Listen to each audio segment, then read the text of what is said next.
혼자인 줄 알았던 내가 낯선 가족 속에서 조금씩 녹아들다니. 안녕하세요. 제 이름은 지연입니다. 저는 22살이고 경상남도 밀양의 작은 동네에서 대학을 다니고 있어요. 어릴 때부터 조용하고 내성적인 성격이라 사람들과 쉽게 친해지지 못했죠. 저희 엄마와 단둘이 살다가 1년 전쯤 엄마가 재혼하시면서 새로운 가족이 생겼어요. 새아빠인 준호 씨와 함께 살게 되었는데 사실 저는 그와 거리를 두고 지내왔어요. 무슨 큰 이유가 있어서가 아니라 익숙한 것들 사이에 새로운 누군가가 끼어드는 게 익숙지 않았거든요. 엄마는 준호 씨가 좋은 사람이라며 저를 설득했지만 저는 늘 마음의 벽을 세우고 그를 멀리했어요. 그런데 어느 날 엄마가 할머니가 다치셨다는 소식을 듣고 급히 시골 진주로 내려가게 되면서 집에는 저와 준호 씨 둘뿐이 되었죠. 그때부터 뭔가 조금씩 달라지기 시작했습니다. 엄마가 진주로 내려가신 다음 날 집안은 이상할 만큼 조용했어요. 평소 엄마가 있으면 들리던 부엌에서 음식 준비하는 소리도 거실에서 나던 라디오 소리도 없었죠. 저는 그 조용함이 낯설면서도 조금은 편안했어요. 하지만 동시에 어쩐지 외로웠고 그곳에 저 혼자 있는 듯한 느낌이 들었어요. 준호 씨는 퇴근 후 집에 돌아오면 조용히 인사를 건네곤 했지만 저는 여전히 짧은 대답으로만 일관했어요. 그와의 거리를 유지하려는 제 마음은 쉽게 풀리지 않았죠. 그날 아침 장을 보러 나가려 차를 타려는데 뒷바퀴 타이어가 바람이 빠져 있었어요. 순간 멈칫했죠. 타이어를 교체할 줄 아는 사람이 저뿐이라곤 자신할 수 없었으니까요. 어떻게 해야 할지 몰라 멍하니 차를 바라보던 중 준호 씨가 퇴근해서 집에 들어왔어요. 저는 반강제로 그에게 도움을 청했죠. 타이어가 펑크 났는데 바꿀 줄 몰라서 하고 말했어요. 준호 씨는 미소를 지으며 답했죠. 괜찮아, 지연아. 오늘 내가 가르쳐 줄게.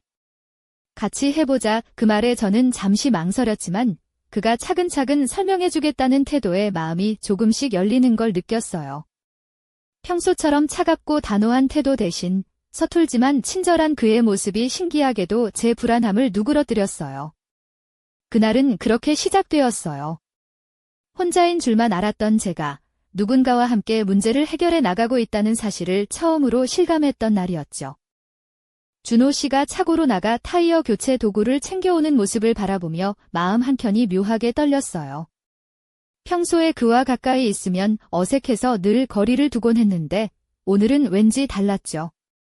그는 천천히 타이어 잭을 차 밑에 올려놓으면서도 제 눈을 피하지 않고 부드럽게 설명했어요. 먼저 이 잭이 제대로 고정되어 있는지 확인해야 해. 안 그러면 위험하거든. 그의 목소리는 차분하고 따뜻했어요. 저는 팔짱을 끼고 멀찍이서 바라보며 조용히 따라가려 했지만 그가 고개를 돌려 지연아, 여기 와서 직접 봐. 그러면 더 잘 이해할 수 있어. 라고 말했어요. 어쩔 수 없이 다가가서 그의 옆에 서서 타이어를 보는 순간 그의 손이 땅에 닿아 있는 도구들을 집어들었고 그 움직임 하나하나가 신기했어요. 저는 인터넷에서 본 영상들을 떠올리며 속으로 중얼거렸죠. 이런 걸 실제로 하게 될 줄은 몰랐는데. 준호 씨가 웃으며 처음이니까 긴장하지 마. 천천히 배우면 돼. 라고 격려해 주었고 저는 그 말에 조금 마음이 놓였어요. 그의 친절함과 인내심은 지금껏 제가 알던 낯선 아저씨와는 달랐죠. 그는 모든 과정을 차근차근 설명하며 저를 배려했고 저는 그 설명을 들으며 조금씩 마음의 벽을 허물기 시작했어요.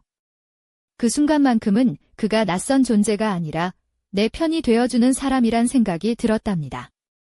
그렇게 우리는 처음으로 함께 뭔가를 해냈어요. 타이어 교체 작업은 생각보다 훨씬 복잡했지만 준호 씨는 침착하게 하나하나 알려주었어요. 그는 먼저 휠너트를 조금 풀고 잭으로 차를 들어 올린 다음 타이어를 완전히 떼어냈죠. 저는 그의 동작을 유심히 관찰하며 작은 질문도 마다하지 않고 던졌어요. 이 너트는 왜 이렇게 돌려야 해요? 이 잭은 왜 이 위치에 놓는 거죠? 그는 늘 웃음을 머금은 얼굴로 친절하게 답해 주었어요. 이 부분은 차의 무게를 고르게 받도록 하는 위치라서 그래. 그렇게 함께 일하는 동안 어느새 어색함은 사라졌고 대신 묘한 긴장감과 기대감이 자라났어요. 타이어를 내려놓고 새 타이어를 끼우는 과정에서 그가 실수하지 않도록 저도 눈을 크게 뜨고 지켜봤죠. 이제 너트들을 다시 조일 거야. 너무 세게 하지 말고 적당히, 그가 말했어요. 그의 손길은 조심스러우면서도 능숙했고 저는 그 모습을 보고 있자니 왠지 모를 신뢰감이 생겼답니다. 타이어를 다 바꾸고 난 후 준호 씨는 손을 바지에 문질러 닦으며 말했어요. 자, 이제 다시 길을 나설 준비가 됐어. 그 말을 듣고 저는 마음속 깊은 곳에서부터 묘한 안도감이 밀려왔어요. 혼자서 해결할 수 없었던 문제를 누군가와 함께 극복했다는 사실이 그 자체로도 큰 위안이었으니까요. 그날 이후로 저는 조금씩 변화하기 시작했습니다. 준호 씨가 내게 다가오는 방식을 다시 생각하게 되었고 그와의 관계도 서서히 변할 거라는 예감이 들었어요. 타이어를 교체한 뒤 저는 어쩐지 마음이 가벼워진 기분이 들었어요. 평소라면 혼자서 해결하지 못한 일에 답답해했을 텐데 준호 씨가 옆에서 차근차근 도와주면서 불안함이 서서히 사라졌거든요. 그는 손을 씻으러 가기 전에 다시 한번 저를 바라보며 미소를 지었어요. 필요하면 언제든 말해, 지연아. 다음엔 내가 직접 해봐도 돼. 그 말에 저는 얼떨떨하면서도 왠지 모를 따뜻함을 느꼈어요. 누군가가 내 곁에 있다는 것, 그리고 그가 진심으로 도와주고자 한다는 사실이 갑자기 새롭게 다가왔습니다. 그동안 저는 그를 멀리하려고만 했는데 이제는 조금씩 마음의 문을 열어도 되겠다는 생각이 들었죠. 그날 밤 저는 방에 들어가서도 타이어 교체 장면이 계속 떠올랐어요. 엄마가 없어서 집이 조용하고 쓸쓸했지만 그 조용함 속에서 준호 씨와 나눈 소소한 순간들이 이상하게 위로가 됐죠. 컴퓨터 앞에 앉아 영화를 틀었지만 집중이 되지 않았어요.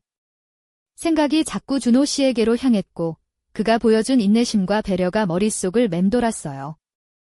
내가 그동안 너무 닫혀 있었던 건 아닐까 하는 생각이 마음 한구석에 자리 잡았죠. 그렇게 하루를 마무리하며 저는 마음속 깊이 다짐했어요. 조금씩이라도 그와의 관계를 바꿔보자고. 어쩌면 그가 나에게, 그리고 우리 가족에게 새로운 희망이 될지도 모르니까요. 그날 밤 조용한 집 안에선 작은 변화의 바람이 불기 시작했답니다. 그 다음 날 아침 일찍 일어나 장을 보러 나갔어요. 어제 바꾼 타이어가 제대로 고정되어 있는지 2번이나 확인하며 조금은 긴장했지만 운전하는 내내 이상 징후는 없었어요.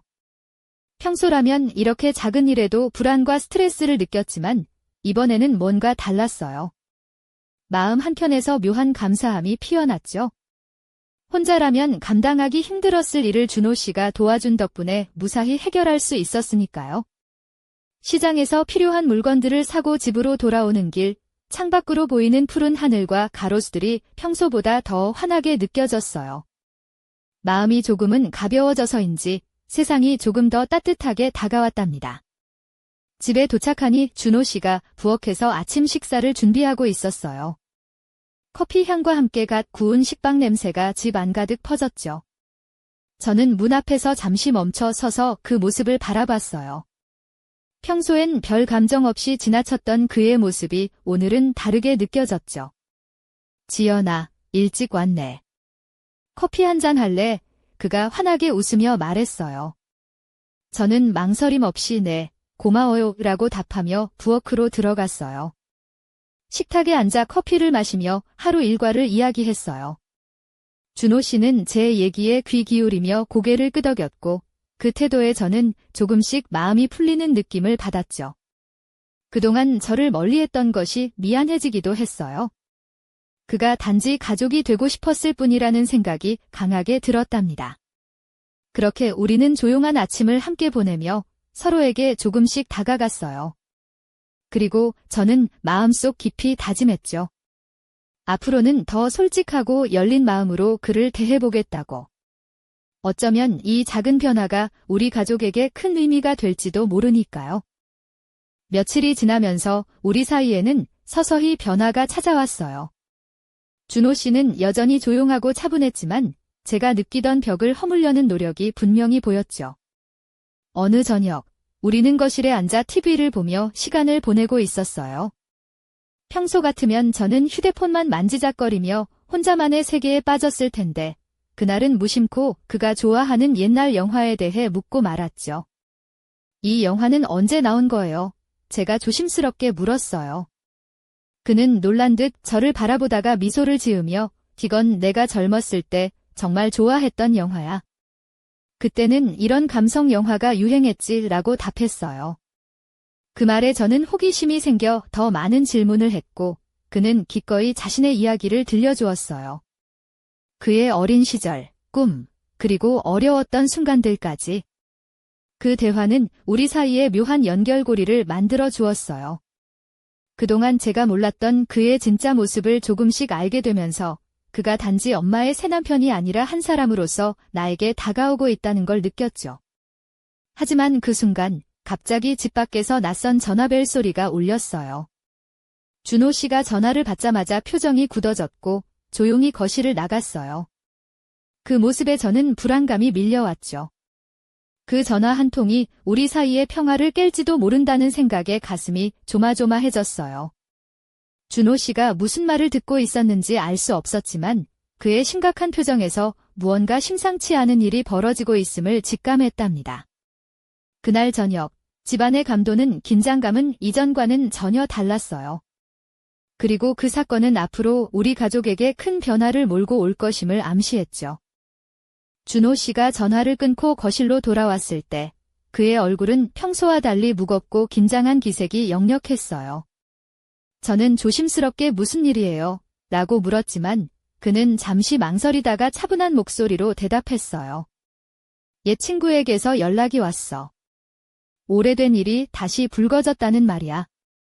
그 말에 제 머릿속은 순식간에 복잡해졌어요. 오래된 일. 무슨 일이지? 궁금증과 걱정이 뒤섞여 불안이 커졌죠.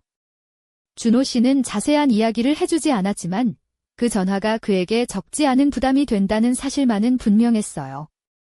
저는 그가 무언가 숨기고 있다는 느낌에 점점 초조해졌고 그와의 거리가 다시 벌어질까 두려웠죠. 그날 밤 잠들기 전까지도 머릿속에서 그 전화와 준호 씨의 표정이 떠나지 않았어요. 평소에는 차분하고 듬직한 그가 갑자기 이렇게 무기력해 보일 줄은 몰랐거든요. 저는 어떻게든 그를 도와주고 싶었지만 아직은 그가 마음을 완전히 열지 않은 상태라는 걸 알기에 조심스러웠어요. 다음 날 아침, 저는 준호 씨에게 다가가 조심스레 말을 건넸어요. 힘든 일이 있으면 말해주세요. 같이 고민해도 돼요. 그는 잠시 저를 바라보다가 고개를 끄덕이며 고마워, 지연아. 내가 이렇게 말해줄 줄 몰랐어, 이라고 말했죠. 그 순간 우리 사이에 있던 벽이 조금 더 허물어진 듯한 느낌이 들었어요. 하지만 그 오래된 일이 무엇인지, 앞으로 우리에게 어떤 파장을 불러올지 아직은 아무도 알 수 없었답니다. 그 오래된 일은 점점 우리 일상에 짙은 그림자를 들이우기 시작했어요. 준호 씨는 예전과 달리 점점 더 긴장하고 조심스러운 태도를 보였고 저는 무슨 일이 벌어지고 있는지 알 수 없어 불안감이 커져만 갔죠. 어느 날 저녁, 그는 갑자기 집 밖으로 나가려 했고 저는 그를 붙잡으려 했지만 그의 눈빛은 이미 단호했어요. 지연아, 이건 내가 관여할 일이 아니야. 그냥 믿어줘. 그 말에 저는 마음이 무너졌지만 그를 막을 수 없었어요. 그가 떠난 뒤 집안은 다시 고요해졌지만 그 고요함은 마치 폭풍 전의 정적 같았어요. 저는 혼자 방에 앉아 그동안 쌓인 감정들이 뒤섞여 눈물이 났죠. 왜 이렇게까지 해야 하는 걸까? 우리 가족은 평범하게 살 수 없나 하는 생각이 머릿속을 떠나지 않았어요. 하지만 동시에 준호 씨가 왜 이렇게까지 힘들어하는지 조금은 이해도 되었어요. 그가 숨기려 했던 과거가 얼마나 무거운 짐이었을지 상상조차 할 수 없었으니까요. 며칠 후, 저는 준호 씨가 믿을 만한 사람에게서 받은 편지를 우연히 발견했어요. 그 편지에는 그가 과거에 연루되었던 어떤 사건에 대한 암시와 그로 인해 지금도 누군가가 그를 위협하고 있다는 내용이 담겨 있었죠. 저는 무서웠지만 동시에 그를 도와야 한다는 생각이 강렬하게 들었어요. 이대로 두면 우리 가족 모두 위험해질 수 있다는 불안이 마음을 차갑게 만들었답니다. 그날 밤 저는 결심했어요. 준호 씨에게 진심으로 다가가 그의 과거와 마주할 용기를 주고 우리 가족을 지키기 위해 함께 싸우자고 말할 거라고. 하지만 그 결심이 우리 삶에 어떤 변화를 가져올지는 아직 아무도 몰랐죠. 그저 거대한 파도가 우리를 덮치기 직전이라는 것만은 분명했어요. 그날 밤 집안은 어둠에 잠겨 있었지만 제 마음은 불꽃처럼 타올랐어요. 침대에 누워 천장을 바라보며 생각했죠.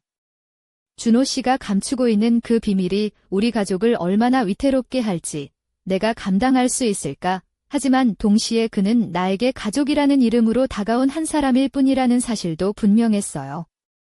그동안 쌓아 올린 벽을 허물고 이제는 진심으로 그를 믿고 함께 맞서야 할 때라는 걸 알았죠. 다음 날 아침 저는 준호 씨를 부엌으로 불렀어요. 커튼 사이로 부드러운 햇살이 들어오고 따뜻한 커피 향이 퍼지는 그 순간 저는 떨리는 목소리로 말했어요. 준호 씨, 무슨 일이든 혼자 짊어지지 말아요. 나도 함께 할게요. 우리 가족이니까. 그가 놀란 눈으로 저를 바라보더니 잠시 침묵 후 고개를 끄덕였어요. 그 순간 우리 둘 사이에 있던 오랜 거리감이 사라지는 듯했어요. 하지만 그 평화는 오래가지 못했어요. 문득 집 앞에서 들려온 낯선 발걸음 소리가 우리를 덮쳤고 그 순간 모든 것이 다시 불안과 긴장으로 휩싸였죠. 누가 우리를 지켜보고 있는 걸까요? 그리고 준호 씨가 감추던 과거는 정말 끝난 걸까요? 이 질문들은 저를 밤새 잠 못 들게 했어요. 아직 끝나지 않은 이야기, 우리 가족의 진짜 싸움은 이제부터 시작입니다. 다음 이야기에서는 그 어둠 속에 숨겨진 진실과 마주할 용기가 필요할 거예요. 여러분도 함께 이 미스터리를 풀어나가 주세요. 이제 우리에게 남은 시간은 많지 않아요.